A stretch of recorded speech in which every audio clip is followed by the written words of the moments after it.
peu de temps, vous aurez les images, comment ça est en train de grouiller, comment ça marche. Quel message ou conseil souhaiteriez-vous adresser aux électeurs pour le scrutin du 12 avril 2026? Monsieur le journaliste, je ne vous apprends rien. Dans ce projet de société, il y a le volet santé, par exemple. Et il est dit qu'il faut soigner d'abord avant de réclamer l'argent des soins. En ce qui concerne les soins et d'urgence, cela signifie que ce projet de société est en adéquation avec l'adage qui dit « il n'y a de capital que d'homme ». Oui, on ne doit pas laisser l'homme mourir. Voyez-vous, ce projet de société valorise l'être humain et les humains que nous sommes ne peuvent que applaudir ce projet de société. Un autre volet, c'est le volet des artistes qui seront désormais salariés. Un autre volet, c'est le volet des agriculteurs, des cultivateurs qui auront l'assurance maladie et la retraite. Un autre volet, c'est le volet des microfinances aux femmes qui seront de plus en plus faciles à obtenir. Un autre volet, c'est le volet des AME, entendu les aspirants au métier d'enseignement qui auront leurs conditions très améliorées avec une bonne retraite. Un autre volet, c'est toujours dans le domaine de santé, par exemple, un renforcement, une consolidation des hôpitaux de pointe, à savoir le CHIP, bien entendu, le Centre hospitalier international de Parakou, toujours pour apporter un bien-être à l'être humain. Donc, tout ceci, l'être humain que nous sommes, les jeunes que nous sommes, peuple béninois que nous sommes, ne pouvons pas être indifférents à tout ceci. On ne peut que applaudir. Donc, voilà les raisons, les vraies raisons qui prouvent notre soutien, les vraies raisons qui justifient notre soutien au duo Wadayi Talata. Nous arrivons au thème de cet entretien. Quel sera votre mot de fin? Par rapport aux 10 ans de la gouvernance de son Excellence, le président Patrice Talon, je dirais que ces 10 ans passés à la tête de l'État béninois, c'est une décennie de joie, une décennie d'allégresse,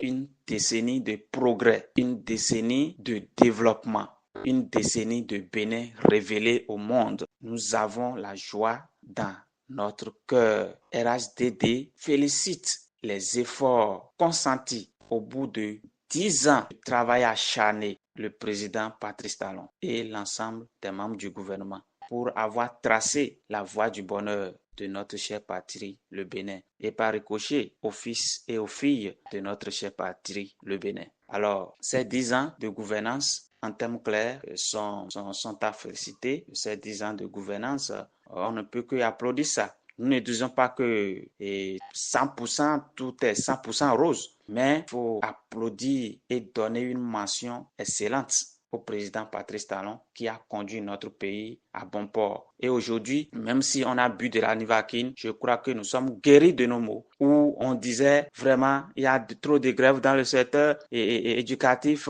et les enfants sont souvent à la maison. Mais avec le président Patrice Talon, c'est fini. L'éducation se porte mieux. Le système éducatif se porte mieux. Il n'y a plus de grève. Les élèves sont maintenus à l'école, de la maternelle jusqu'à l'université. On n'a plus connu de grève. C'est cela qui explique un bon taux, d'abord une bonne dose d'apprentissage des cours à l'endroit des élèves et puis un bon taux de réussite qui croît d'année en année. Lorsque nous prenons le secteur de la santé aussi, une avancée considérable a été remarquée. Lorsque nous prenons le domaine du numérique, l'enseignant ne dit plus je vais quitter le nord pour venir au sud pour prendre ma fiche de paye. Non. Depuis la maison, on peut télécharger sa fiche de paye. Donc, voilà des avancées considérables. Lorsque nous prenons les prestigieux marchés, les belles routes, lorsque nous prenons tout ceci, alors on ne peut que dire que nous avons connu une avancée considérable, une avancée sans nul autre pareil. Monsieur le journaliste,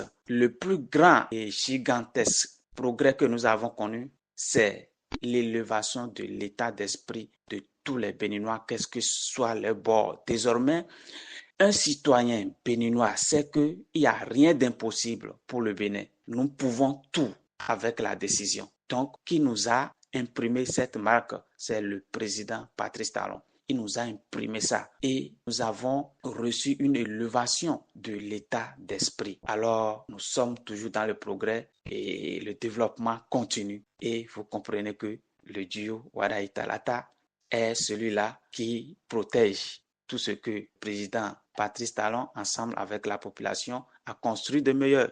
Et vous comprenez que le duo candidat Waraï Talata est le bon duo, le meilleur duo qui peut continuer dans le même progrès, dans le même registre, dans la même évolution du développement pour notre pays, le Bénin révélé. Alors, nous ne pouvons plus dire que ne voit plus. Nous voyons maintenant très bien. Nous savons là où nous voulons aller. Nous disons félicitations à son Excellence, le président Patrice Talon. Félicitations à tous les membres du gouvernement.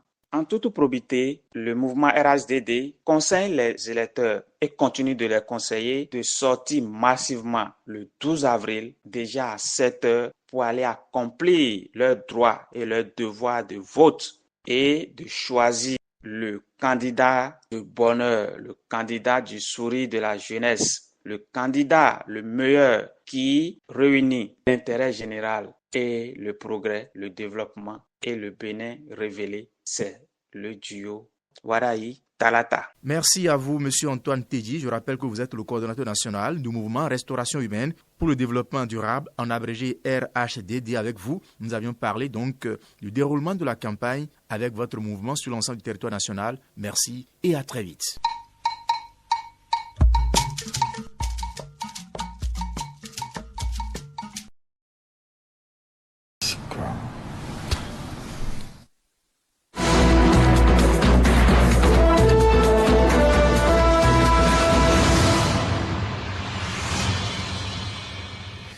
Et bien voilà, nous sommes cette fois-ci bel et bien de retour sur le plateau d'Actu Matin avec un autre invité. On parle assez souvent de la présence de l'être humain au cœur des questions politiques ou des priorités justement des candidats. Qu'est-ce que cela signifie? Qu'est-ce que cela représente véritablement? Ça va être le cœur de nos échanges. Je suis avec Antoine Tedji, il est coordonnateur national du mouvement de restauration humaine pour le développement durable. Merci d'être avec nous, Monsieur Tedji. Merci, Monsieur le journaliste. Ensemble, on va analyser le projet de société du duo Waraï Talata. Quelle place pour l'être humain dans cette vision? Alors, quand vous prenez ce document et on parle de placer l'être humain au cœur de ce projet de société, de quoi on parle concrètement?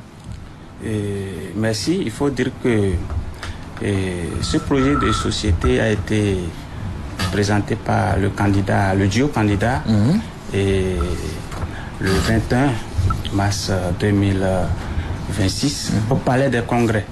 Et il faut dire que c'était l'apothéose. Et ce jour-là, nous avons compris, puisque nous avons eu l'honneur d'être invités et on a suivi en direct cette présentation du projet de société du candidat, j'allais dire du duo candidat Waraï Talata. Eh bien, lorsqu'on parle de l'être humain, on parle d'abord de sa santé. La santé avant tout, dit-on. Et donc, au niveau de la santé, par exemple, le projet de société du duo candidat prend l'être humain et dit expressément qu'on ne doit pas réclamer l'argent des soins aux patients avant de les soigner. C'est-à-dire le fait de commencer par remplir les formalités administratives. Le patient peut mourir. Donc il faut soigner d'abord le patient et après les soins, il faut réclamer les frais de soins. Ça, c'est humanitaire. Cela signifie que ce projet de société place l'être humain au cœur de l'humanité, au cœur du développement et au cœur, n'est-ce pas, de ce qu'on appelle l'humanitarisme. Ça, là seul, ça séduit plus d'un. Parce qu'il faut être en bonne santé avant de faire tout ce qui reste. Donc c'est capital. C'est capital pour l'être humain. Et lorsque nous quittons tout de suite ce point, il y a le point, n'est-ce pas, du système éducatif. Tant vaut la nation, tant vaut l'éducation.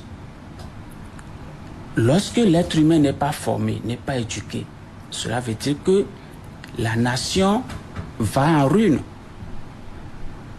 C'est pour cela que le candidat Ouattara a dit expressément dans ce projet de société que le système éducatif sera renforcé et va rimer avec le marché d'emploi. Cela signifie que désormais, les jeunes seront employables, bien formés. Et tout ceci pour finir avec le chômage. Parce qu'un jeune mal formé à l'école va atterrir dans le champ de chômage. Et il va loin, toujours dans le système éducatif. Vous savez qu'il y a les enseignants catégorisés, dont les enseignants appelés AME. Bien entendu, et les aspirants au métier d'enseignement. Il dit désormais, vos conditions de vie seront améliorées. Vous aurez la retraite. Mais c'est humain aussi. C'est humain. Lorsque l'enseignant s'assoit et pense à ce qu'il doit manger avant d'aller en classe et pense à sa retraite, il n'est pas bien, il n'est pas psychologiquement bien, il est malade. La maladie, ce n'est pas seulement celui qui porte le palu. Non. Quand dans la tête, ça ne va pas, c'est qu'on est malade. Alors que l'enseignant ne doit pas être soucié de tout ceci. Alors, pour vous qui menez une lutte pour la restauration humaine, justement, au cœur des politiques publiques, vos engagements se retrouvent entièrement dans ce projet qui est proposé à nos concitoyens.